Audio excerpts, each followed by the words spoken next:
I didn't think I could do this today. I've had so many waves of them. I miss her like mad. You have no idea. It just gutted me. It's gutted the whole family, and we have waves of emotion. I don't think it's ever going to go away. I want you all to remember, I want you to keep her alive and talk about her, because talking about her is keeping her alive, and you know, talk to her even. I do. I talk to her every day, and I'll never forget her. She will always be in my heart. She is such a special, wonderful person.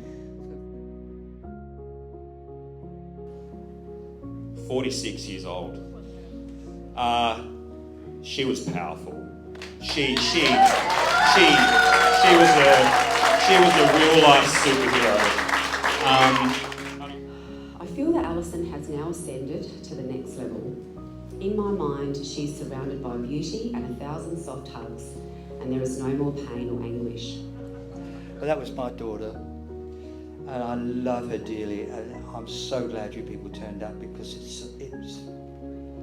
just blows me away, you know. I don't know how I'm going to get over this, because I had these terrible waves of emotion, because I love all my kids. I love them all, you know. We had the best of time. We went on trips. We did this and did that. We were a real family, you know. And to lose such a genius, that's how I can describe it. Everything she did was just incredible. And she spent her whole life doing that, helping people, caring for people. She had such compassion and such empathy, and she just would do anything for anyone. And she cared more for other people than she did for herself. Alison is by far the strongest person I've ever met and the most resilient. Even during times of extreme and relentless pain, the light and gratitude of life shone in her eyes. She captivated everyone. She was so polite to all the nurses still, even when she was suffering so badly. I hear your voice every time it rains. The sky is leaking. Freshly squeezed cloud juice. I carry you with me always. I miss how funny you were.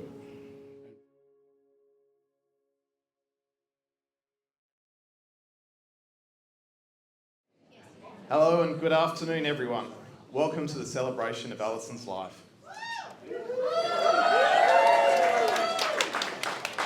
I'm your MC, Andrew Go, and wow, look at this crowd. Look at all the drip, look at all the flair. Thank you all for this overwhelming show of support, especially those that have travelled from country and interstate. We know Alison would be touched, and we appreciate your patience and understanding toward the challenges of such a full house. When Alison was born in Torquay, Devonport, England, on the 16th of September 1977, her parents, Phil and Julie, had no idea how such a tiny, beautiful, bright-eyed girl was going to create such a dynamic impact on their lives and the world. The Bennett family immigrated to Australia in 1981 and settled in Happy Valley, or Nappy Valley, as it was known back then due to all the young families in the neighbourhood. Alison was already a chatterbox, well-spoken, loved books, had a vivid imagination and oozed creativity. She advanced beyond her years and had natural talent for anything she put her mind to. She attended jazz and tap dancing classes at the Designing Dance Studio with her sister Christina, and made such wonderful friendships during those years. She loved performing on stage at the Festival Theatre and would be so hyped up before performances it would infectiously raise the energy of her dance troupe. She was a high achiever at school, winning awards in academic merit, as well as the Year 12 Award of Excellence in Dance, presented by the local Member of Parliament. Alison had a keen interest in fashion. She sought out work experience at couture fashion boutiques and went on to study fashion design and pattern making. Everything Alison did was with great passion. As a teenager, she stood out, rocking various hairstyles and vibrant colours. She would scour the op shops for 60s and 70s clothing, creating her own unique styles. She loved the 90s underground music and rave parties. Because of her unique look, she was asked to work front of house in Adelaide's bar and club scene, combining her love of dance, music and fashion. Just before the new millennium, Alison moved to Melbourne to experience their exciting lifestyle. After returning to Adelaide, Alison started her own business making fashion clothing under the name Zenda Queen.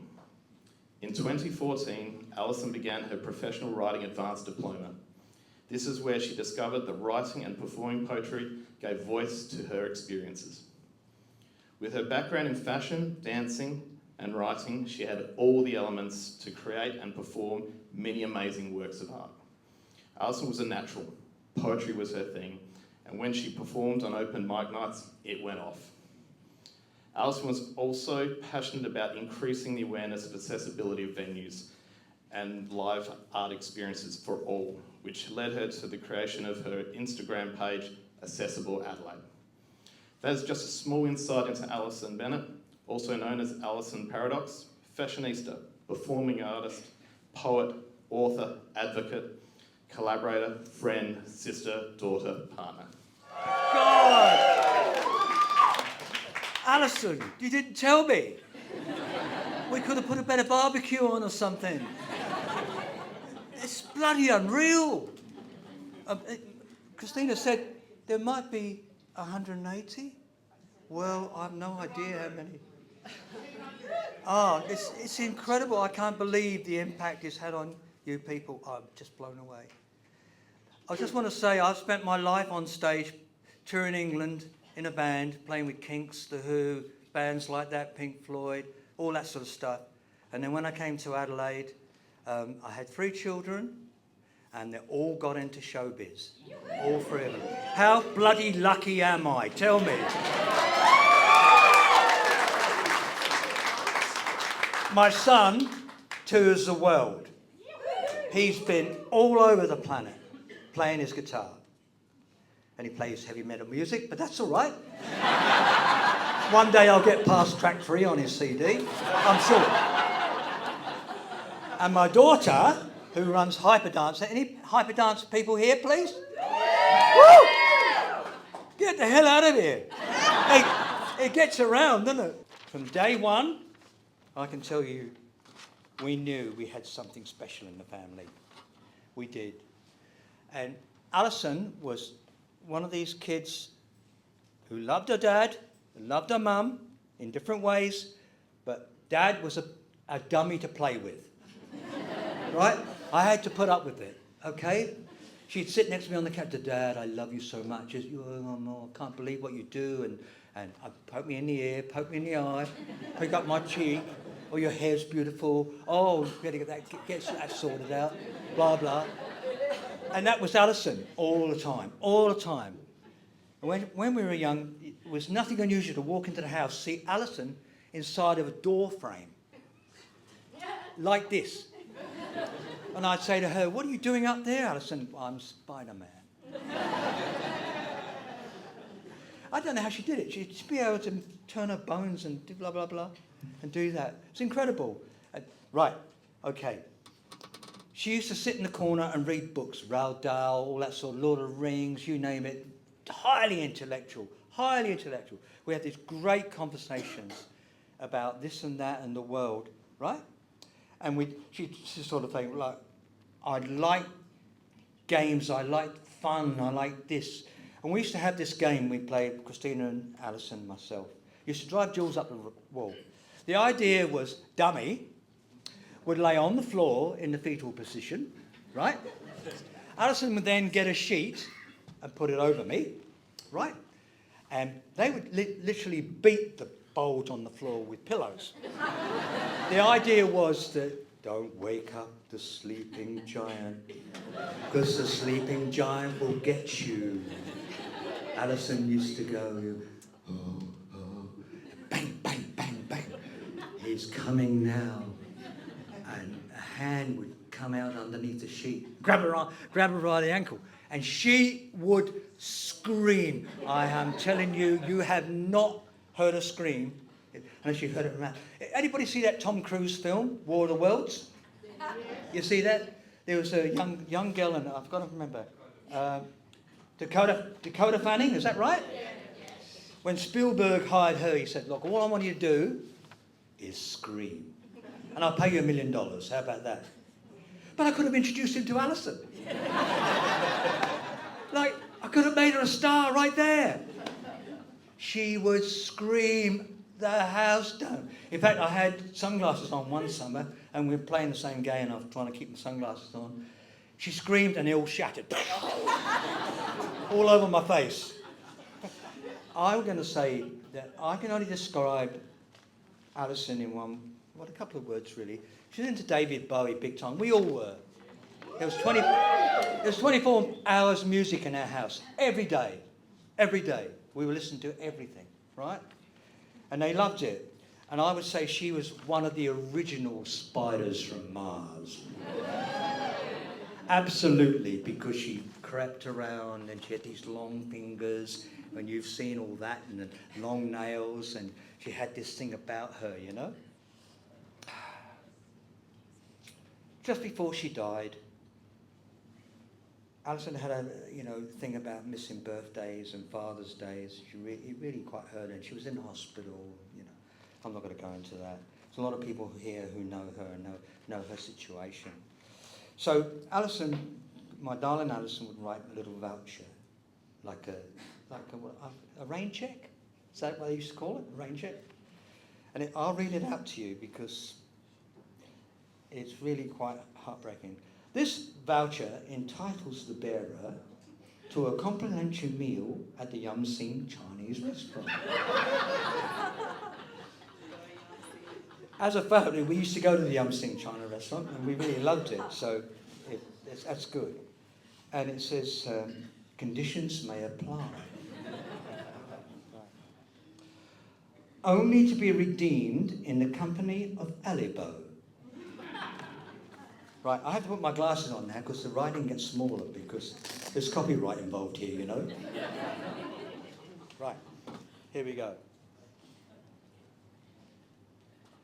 When you get something like this from a girl that's in hospital and is very, very sick, it just breaks your heart.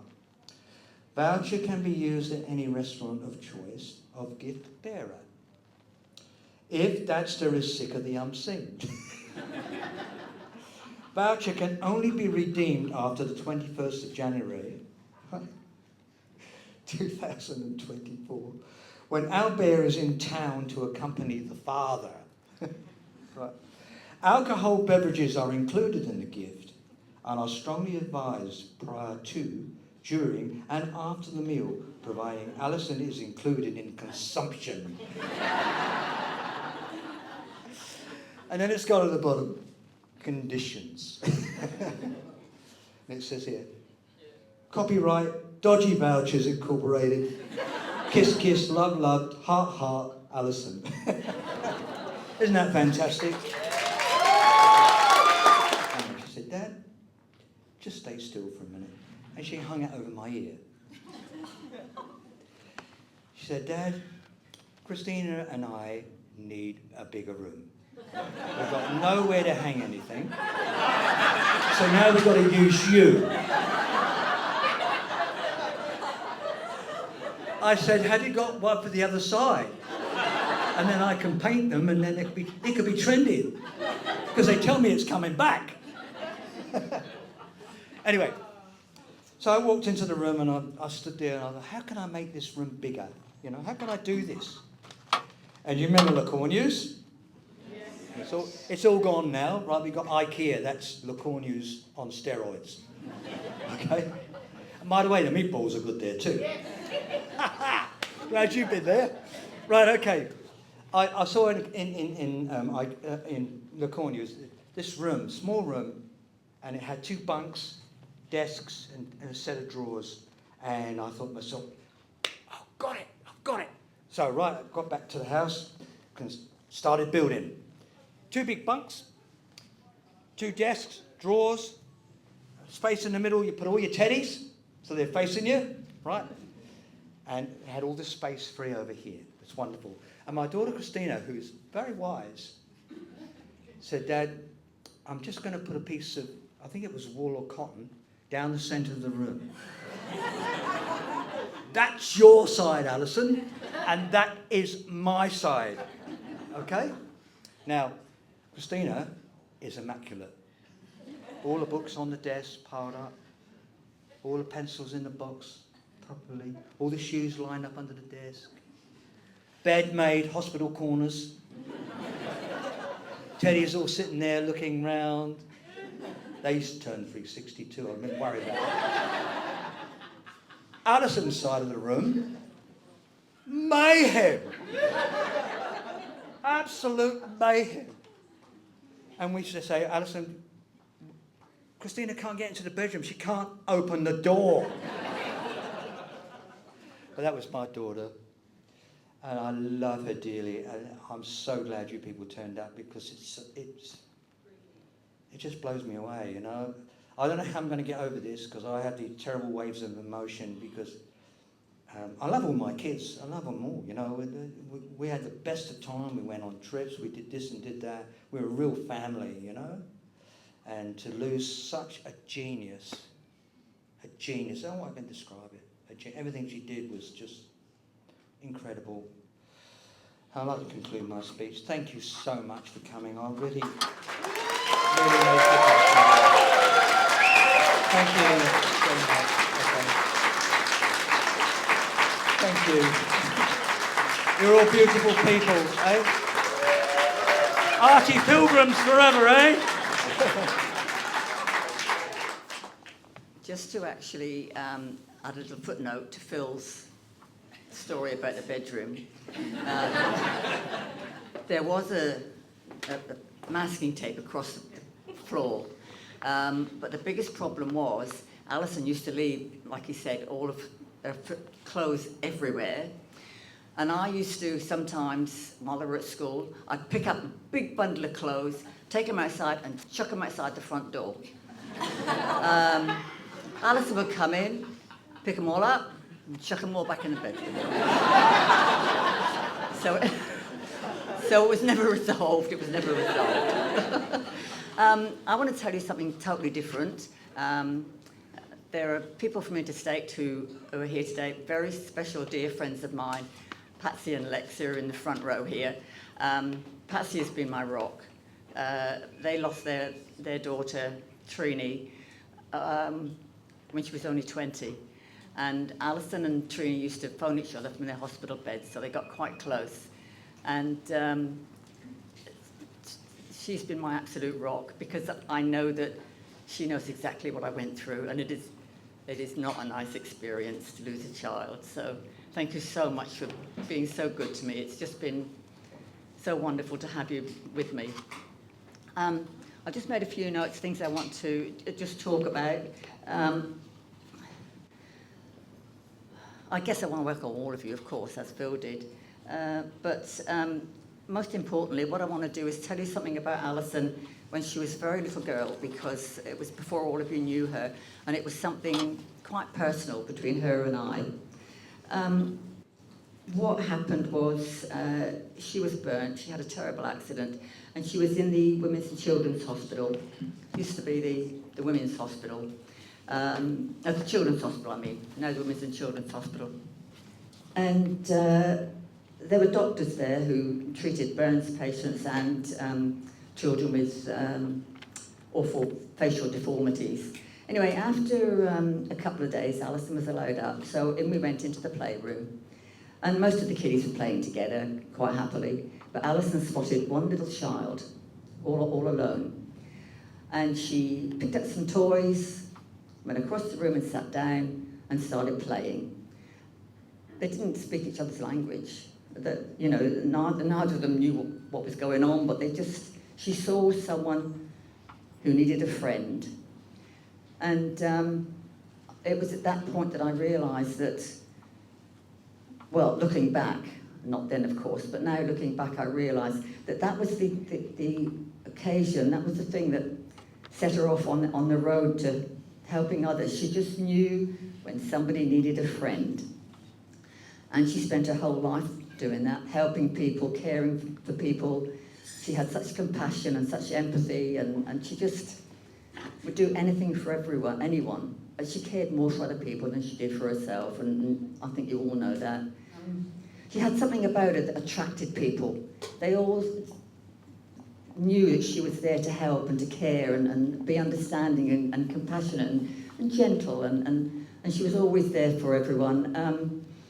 But all I want to say is to keep. I had to write this bit down just so I didn't forget. Just to remember her. I want you all to remember her. I want you to keep her alive and talk about her. Because talking about her is keeping her alive and you know, talk to her even. I do. I talk to her every day and I'll never forget her. She will always be in my heart. She is such a special, wonderful person. She's with me everywhere I go and I love you, my darling. I'll always love you and you're always going to be part of me. And I'm sorry I ended that on a sad note. I didn't mean to. But just remember her, please. Thank you.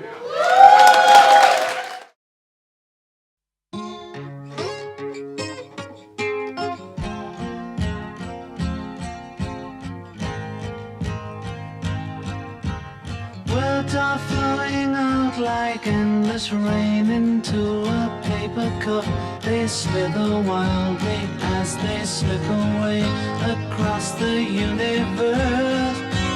Pools of sorrow, waves of joy are drifting through my opened mind, possessing and caressing me.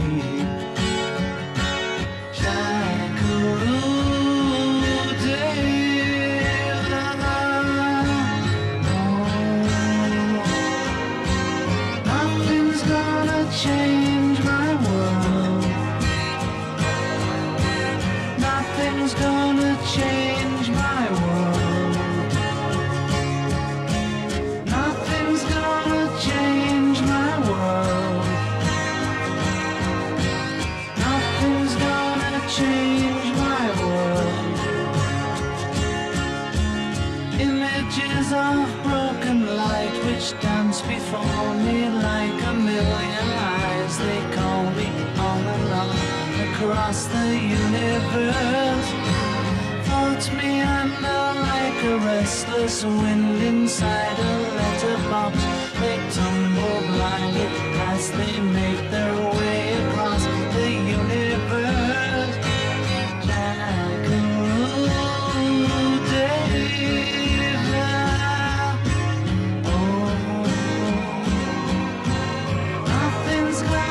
Change my world. Nothing's gonna change my world. Nothing's gonna change my world. Nothing's gonna change my world.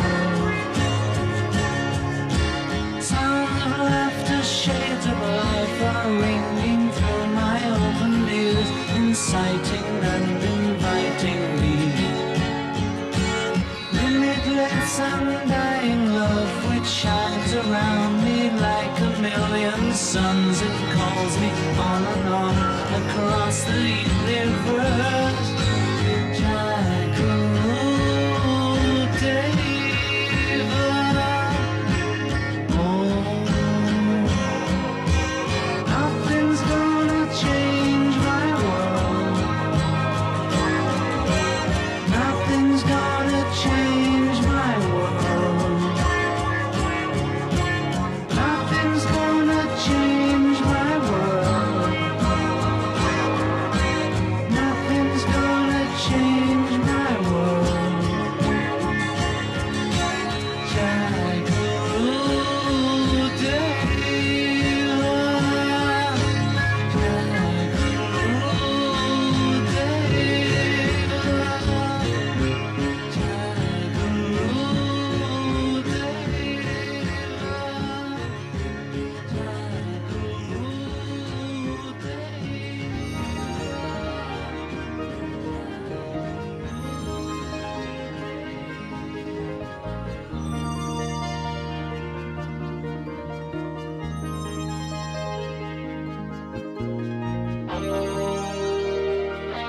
has taught me to be brave. No matter where I go, I'll never find a better prize.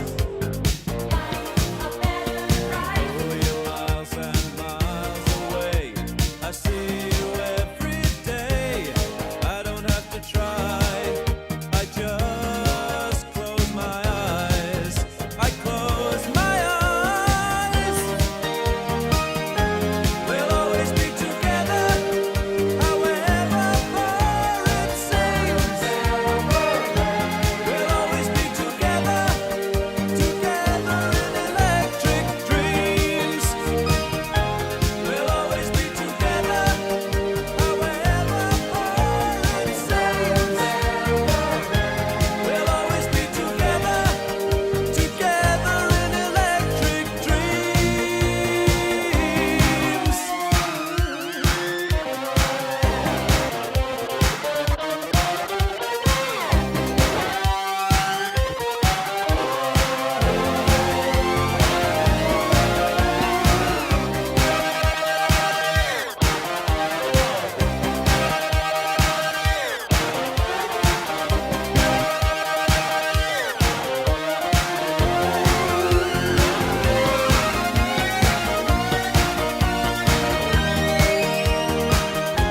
We'll always be together, however far it seems. We'll always be together, together in electric dreams. We'll always be together, however far it seems. We'll always be together, together in electric. So yeah, I've got some stuff here that I said. We had a very sort of nice, quiet little private family funeral for my sister, and this was more what it was all about. I don't think I'm really going to use these notes. I just want to. The last sort of few months, I miss her a lot. I can feel her energy in here today. The profound impact that she had on everyone. It's very strong. I'm very into energy and feeling the energy of the people around me, and I give my right arm to give her a hug right now, I tell you. We don't really, I guess we don't really want to touch on, you know, the health issues that my sister had. I just want to sort of say hypermobile Ehlers-Danlos syndrome. The stats for survival, not very good. Eating disorders, again, the stats aren't very good. Severe scoliosis, not very good. A childhood accident, you know, resulting in her getting burnt and all of that. 46 years old. She was powerful. She was a real life superhero. And I can put that in perspective. It's funny how we, you know, after things like this happen, you sort of reflect and you put things in perspective. And I showed a photo to my mum of my sister performing on stage, and we were both kind of upset. And my mum said, "Oh, how did she do it? I don't understand how she did it. She did it with her superpower, her talent and her energy and everything. She was the star of our family. She just eclipsed anything that anyone in our family has all the amazing things that I've been lucky enough to do and achieve in my life with my music career, and my other sister with her dance school and all the things that she's achieved, and my parents, they're both amazing people. And Alison, she just totally eclipses all of it. I'm gobsmacked by her every day. I think of her every day. Things have taken on a new meaning. You know, I love green. Green's my favourite colour. Purple, she loved green and purple. And I've got a green guitar, so I play my guitar and I think of my sister. I hear David Bowie, I think of my sister. Lyrics from my favourite songs, you know, I've seen your face 100 times every day we've been apart. It takes a new meaning now. I'm not even going to attempt to try and perform or read any of her poetry because I need an instrument and an amps to express my artistic abilities.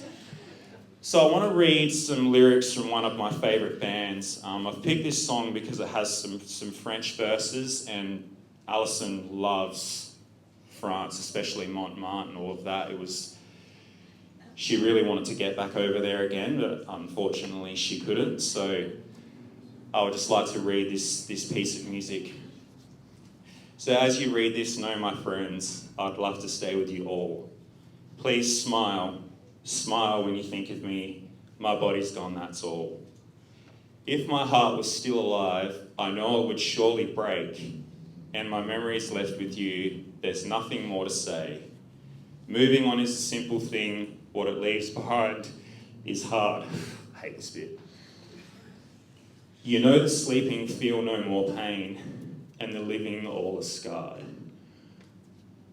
À tout le monde, à tous mes amis, je vous aime, je dois partir. And for those of us who can't speak French, to everyone, to all my friends, I love you all, I have to leave. These are the last words I'll ever speak, and they'll set me free. I found this in an old drawer.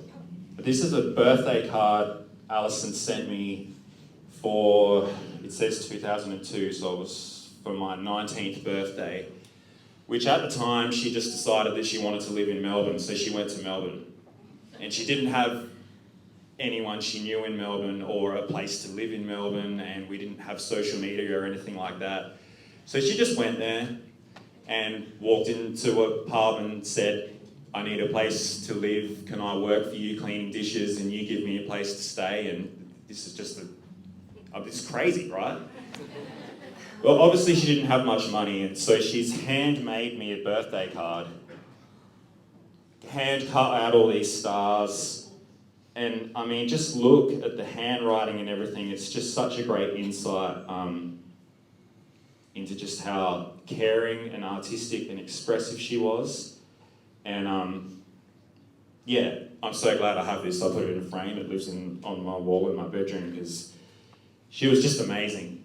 And yeah, I don't really have anything more to say, really. She was just amazing. I think we can all give her a round of applause for just how unbelievable she was.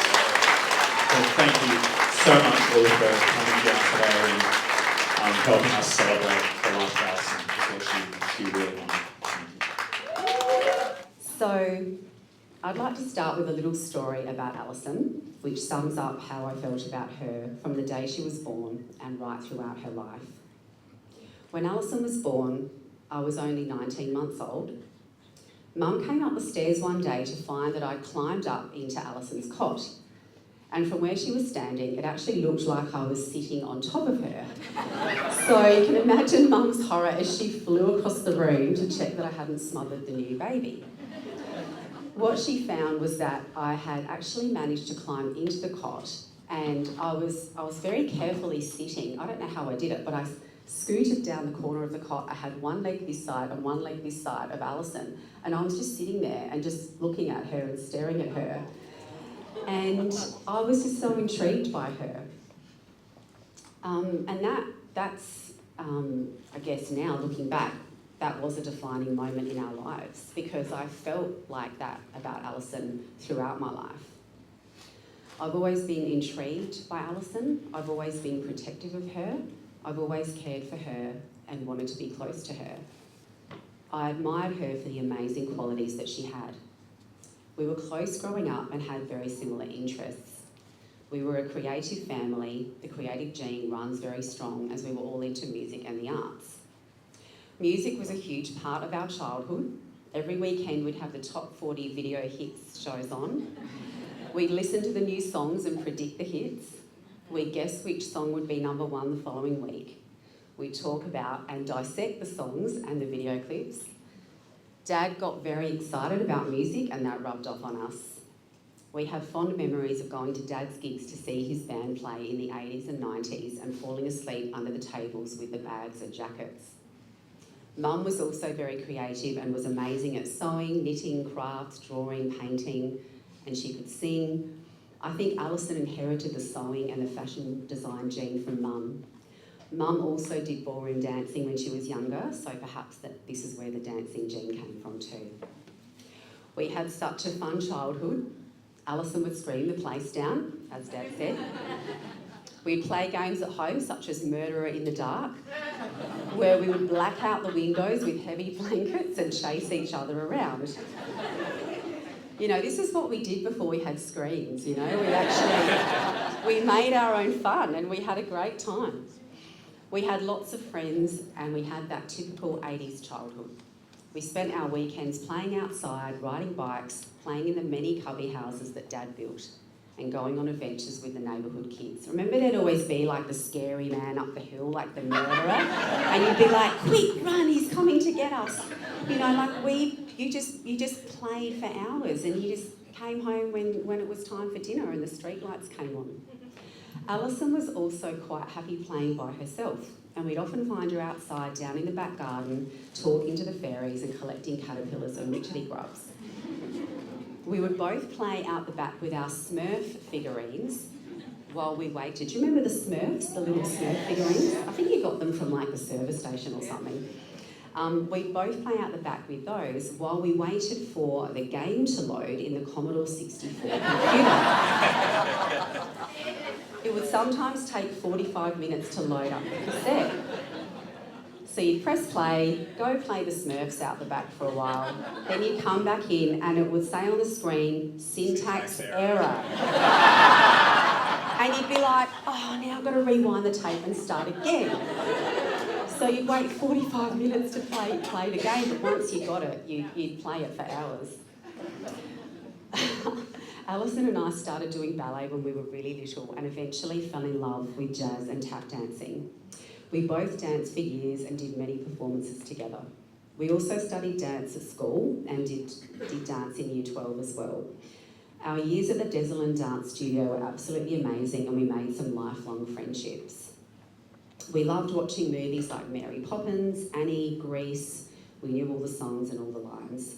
Alison loved movies like Charlie and the Chocolate Factory, The Never-Ending Story and Labyrinth. She loved reading and Roald Dahl was her favourite author. As we got a bit older, we both discovered techno music, which was an underground scene in Adelaide at the time. We would go to underage raves together until we were old enough to go out properly. And we loved dancing all night and seeing different DJs from around the world. Alison would make the most incredible outfits for these events, and it was a very inclusive environment. And that's really who we were as people. We were very accepting and non-judgmental. And we made lots of friends who were really genuine people and interested in the arts and music just like we were. We would listen to radio shows like Lunacy and Dreaming Daisies and record the songs onto tapes. That was the only place you could hear that music because there was no internet, Spotify or anything else like that. And you know, the mixtape was everything, you know. Alison enjoyed many years in the hospitality industry, working in some really cool cafes and restaurants to pay the bills while she pursued her artistic endeavours. When I'd go to visit her in Melbourne, she'd be so excited to show me all the sights and all the cool little cafes and restaurants. I just admired her so much for doing that because I never would have had the guts to do that. And I really hated saying goodbye. Eventually, Alison returned to Adelaide after her Melbourne adventures. We lived together for 6 years between 2008 and 2014. When Alison first came to live with me, she was very, very ill. I tried my hardest to help and support her. She slowly and gradually got better, and even though there were some tough times, I'm so grateful for these years with my sister.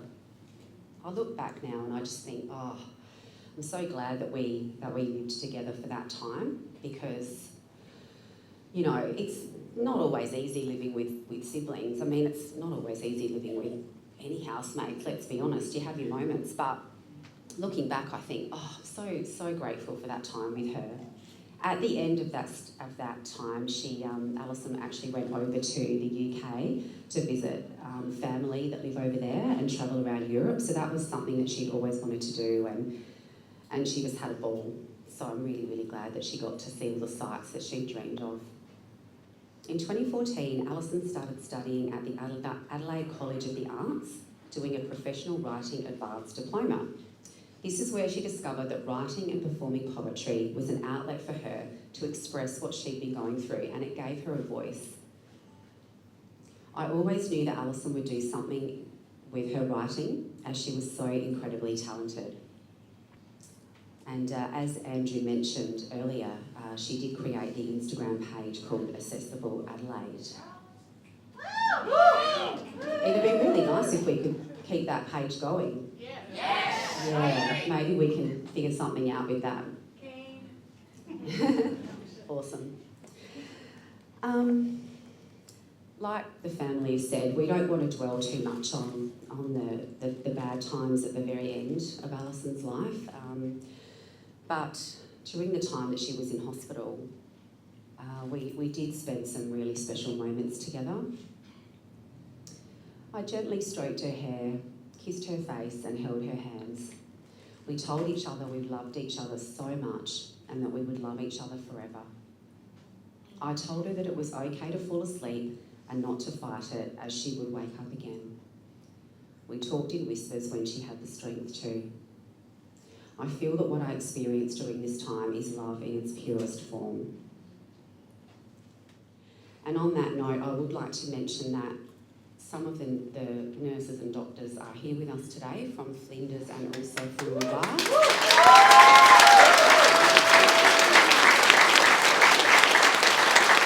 They're angels. These people, they are absolute angels.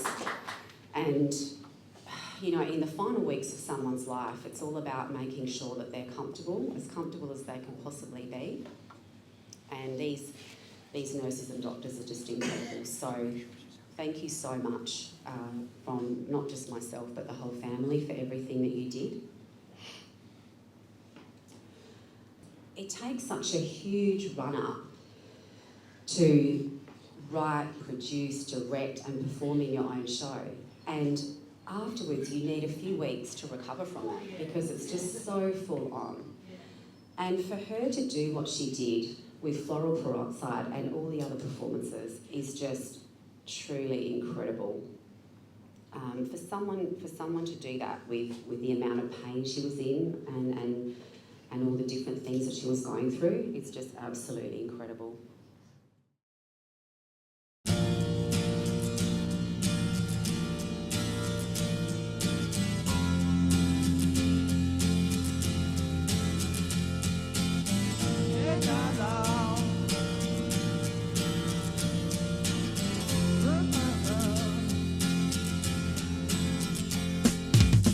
Didn't know what time it was, the lights were low. Oh, oh.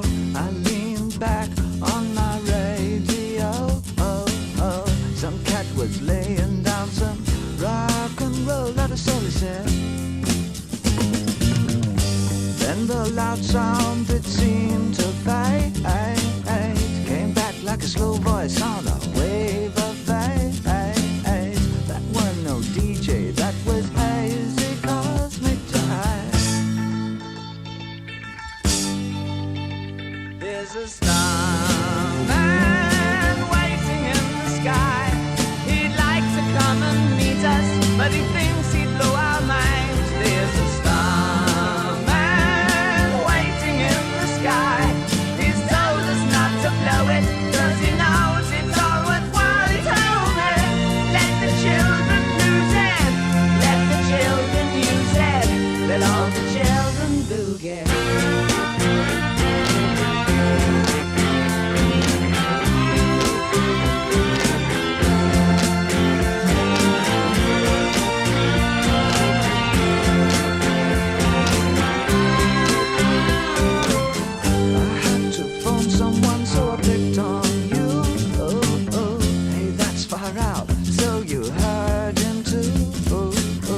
Switch on the TV, we may pick him up on channel 2. Look out your window, I can see his light. If we can sparkle, he may land tonight. Don't tell your papa or he'll get us locked up.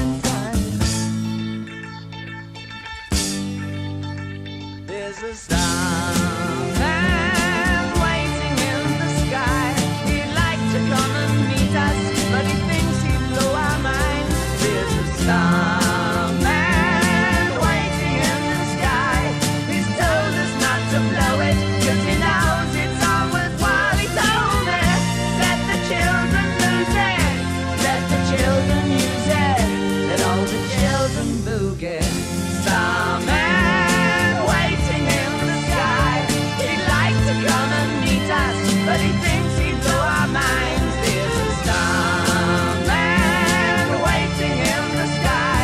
He's told us not to blow it, 'cause he knows it's all worthwhile. He told me, let the children lose it, let the children use it, let all the children boogie.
Alison and I's story began just over 9 years ago with us commenting on a mutual friend's Facebook post, which in turn became a series of conversations in Messenger.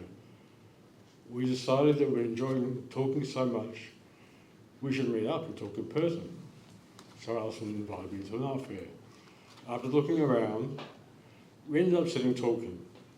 We suddenly realised we were the only people left, and the bar started cracking up, kind of looking at us like, on your bike, son? It was the coldest night of the year, and we discovered that neither of us remembered where Alison had parked. She assumed because I lived in the city, I'd remember. I've never driven a car. So I assumed that she knew. So we walked around and around in increasing circles, laughing, until we finally found the car. Then we went to a sushi restaurant and kept talking. Again, we were the last people left. Not wanting the conversation to end, we went to a bar until they closed too.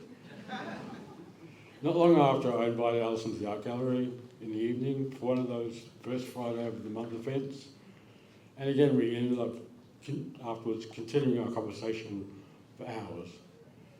We realised that despite neither of us expecting it, we were going to be more than friends. We became partners together for 9 years until the day Alison left this world. Alison was studying, had recently started studying to be a writer at TAFE, as Christina mentioned and touched on a lot of this. And I remember one day,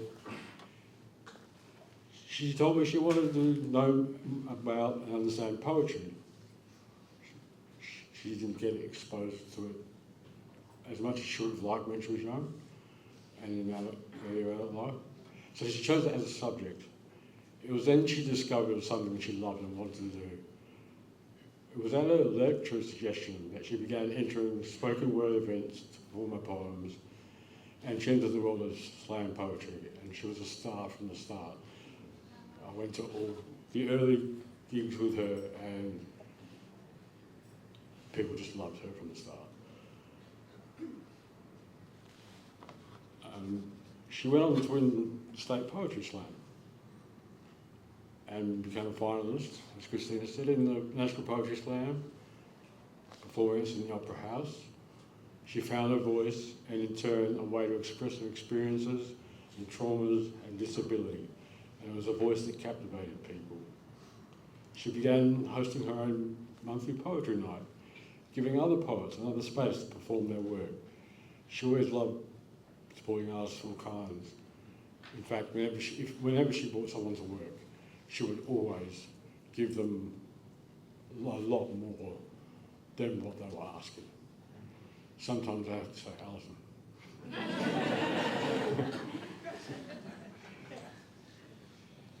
Alison found herself with an opportunity to do a show for the 2019 Fringe.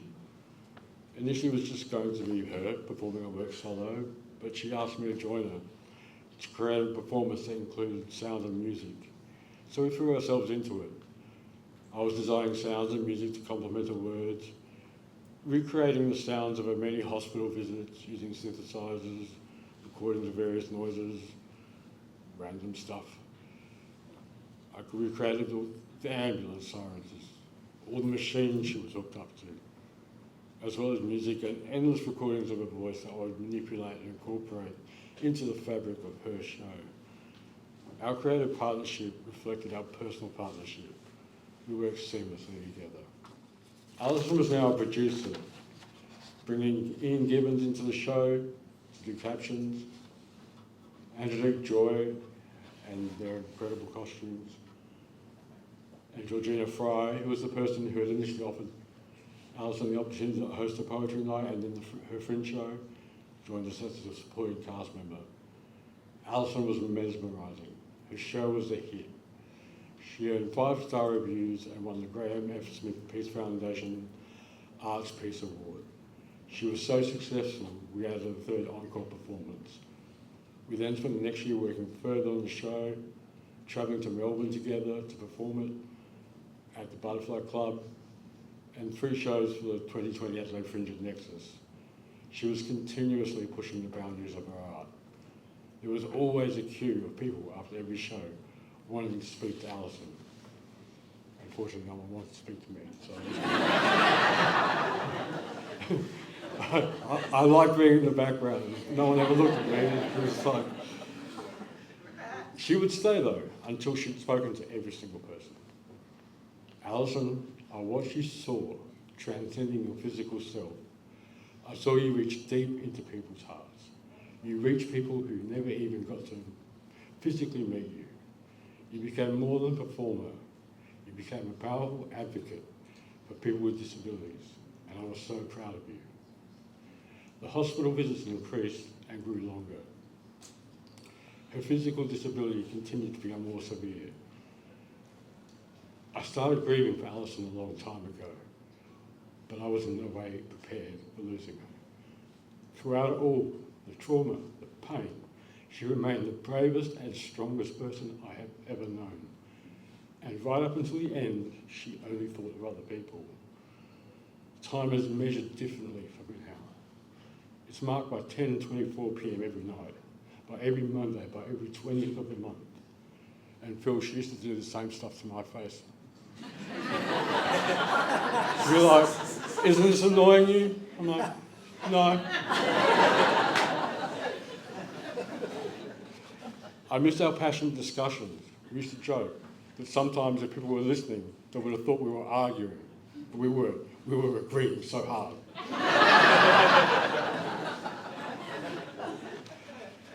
I miss the light you emitted. I miss your strength. I pick up my guitar and I sing, and I hope that you can hear me. Alison, as you always said to me, I love you all the days. And I just don't want her forgotten. And as long as everyone talks about her and keeps her alive, then that's what counts as far as I'm concerned. And I talk to her every day, and I'll always talk to her, and she's here.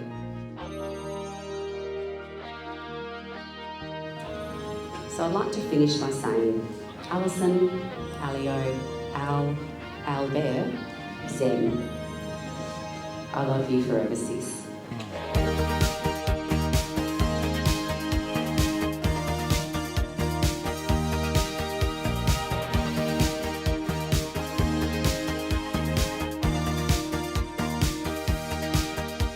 I only knew you for a while.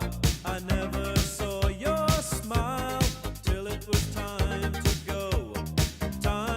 go away.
To honour Alison's memory, may I ask, be kind to those who have the least. Try to make our world a more inclusive place, embrace community, and help amplify the voices of those who go unheard. Because that's how Alison lived, and how I hope that's how Alison will live on. Thank you.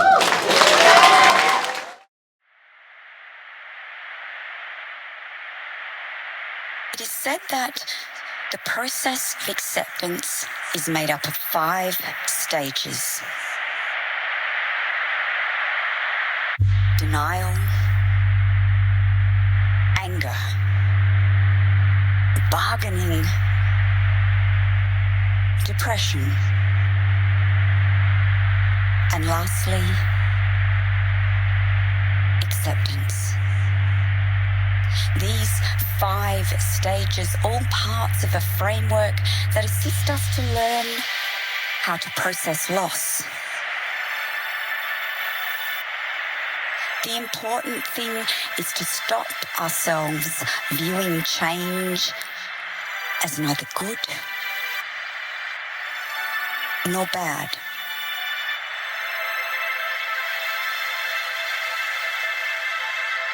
I think there are really 2 parts to the end stage: acceptance and catharsis. Acceptance. What will never be, what we can't control, which is to come. We can't change the body we are born into. We can't change chance and twists of genetic mutation. Accidents, illness, disease, disability. Catharsis, described as the purging of the emotions, especially through certain kinds of art, as tragedy or music. Like rain, purging summer clouds of pent-up humidity. Cathartic rain. My body is not an object of charity. My identity shall not be dictated by a set of outdated societal norms, by clinical terminology, by able-bodied and able-minded people's perceptions. My body is not weaker, not frailer,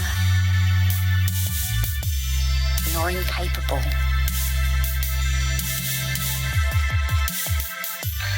As the great Leonard Cohen said, ring the bells that still can ring. Forget your perfect offering. There is a crack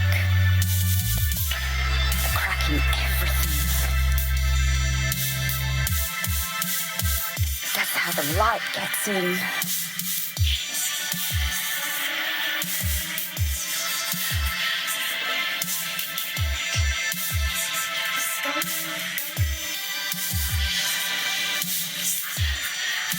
Listen. Have you observed?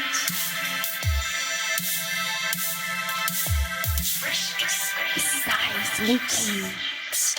Freshly squeezed cloud juice, streaking the dust-covered windows, purging itself of pent-up humidity. The sky is leaking freshly squeezed cloud juice. A repetitive patter of saltless tears, telling me secrets and kept inside for far too long. The sky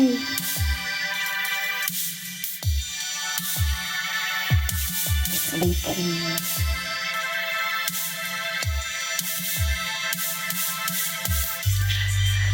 sky's pockmarking, indecipherable braille on office tower windows as a stippled oil painting of slush congregates around my sodden sneakers. Transparent fingertips press subtitled graffiti tags onto car doors. The sky is leaking. The sky is leaking freshly squeezed cloud juice. A cathartic flood of murmurs wash the concrete pavers, melting plasticine stars into the mud. Listen. Can you hear it? The sky is leaking.